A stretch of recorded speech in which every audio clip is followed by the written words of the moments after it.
ओम नमो भगवते वासुदेवाय नमः। माताएं एवं बहनों, दोस्तों और साथियों, आपको भक्ति गाथा 1.7 में हार्दिक स्वागत है। तो दोस्तों, आज हम सुनेंगे पौष पूर्णिमा की व्रत कथा, जिसे करने और सुनने से आपकी सभी मनोकामनाएं पूरी होती है और भगवान विष्णु और माँ लक्ष्मी का आपके घर में आगमन होता है। आइए सुनते हैं पौष पूर्णिमा व्रत कथा।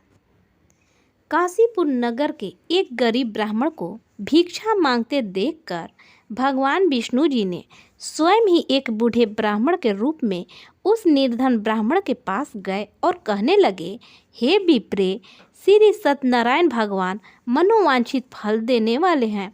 तुम उनका व्रत पूजन करो, जिसे करने से मनुष्य सब प्रकार के दुखों से मुक्त हो जाता है।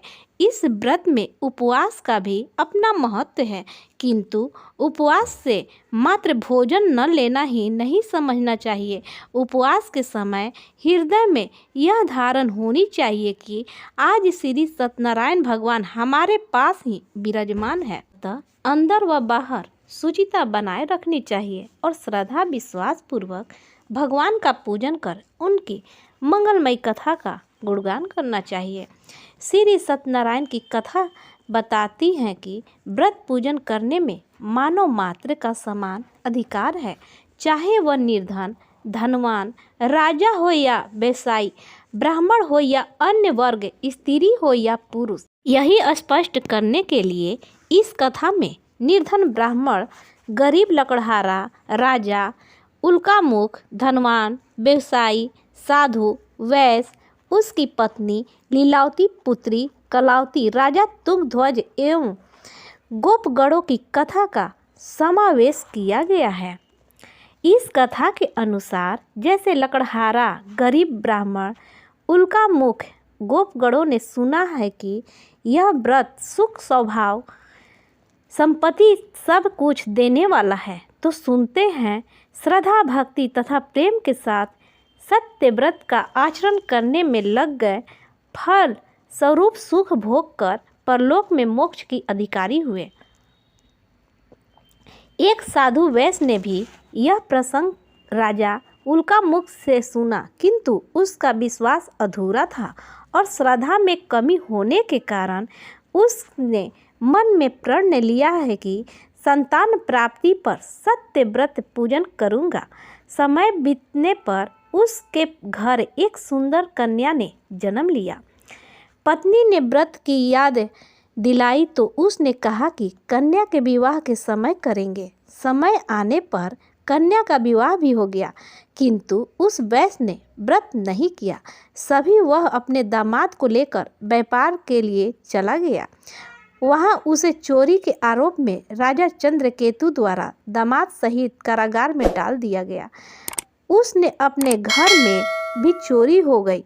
पत्नी लीलावती और पुत्र कलावती भिक्षावृत्ति के लिए विवश हो गई। एक दिन कलावती ने किसी के घर श्री सत्यनारायण का पूजन होते देखा और घर आकर माँ को प्रसाद दिया। तब माँ ने अगले दिन श्रद्धा से व्रत पूजन कर भगवान से पति और दामाद के शीघ्र वापस आने का वरदान मांगा। श्री हरि प्रसन्न हो गए और स्वप्न में राजा को कह दिया कि वह दोनों बंदियों को छोड़ दे, क्योंकि वह निर्दोष है। राजा ने अगली सुबह उनका धन्य धान तथा प्रचुर द्रव्य देकर उन्हें विदा किया। घर आकर पूर्णिमा और संक्रांति को सत्य व्रत का जीवन भर आयोजन करता रहा। परिणाम स्वरूप उसे सांसारिक सुख भोग कर मोक्ष प्राप्त हुआ। इसी प्रकार एक बार राजा तुंगध्वज ने वन में गोपगणों को श्री सत्यनारायण भगवान का पूजन करते देखा, किंतु अपने अभिमान की वजह से राजा न तो पूजा स्थल पर गया, न दूर से ही प्रणाम किया और न ही गोपगणों द्वारा दिया गया प्रसाद ग्रहण किया। परिणाम यह हुआ कि राजा के पुत्र, धन्य धान, अस्त्र, गजादि सब नष्ट हो गए।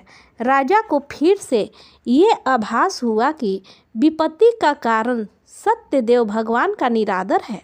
तब उसे बहुत पश्चाताप हुआ। वह तुरंत वन में गया और गोपगणों को बुलाकर उनसे सत्यनारायण भगवान की पूजा विधि पूछी और बाद पूजा की।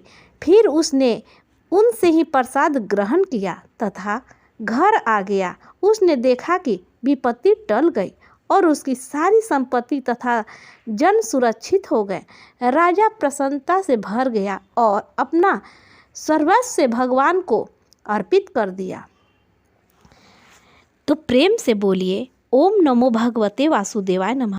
तो दोस्तों, आप हमारा सपोर्ट कीजिए कि हमारा चैनल आप सभी के पास पहुंचते रहे। हमारे चैनल को आप लाइक, सब्सक्राइब, बेल आइकन को दबाएं और कमेंट बॉक्स में ओम नमो भगवते वासुदेवाय नमः जरूर लिखें। धन्यवाद अपना कीमती समय देने के लिए। दोस्तों, आपको हम फिर से बोल दे रहे हैं धन्यवाद।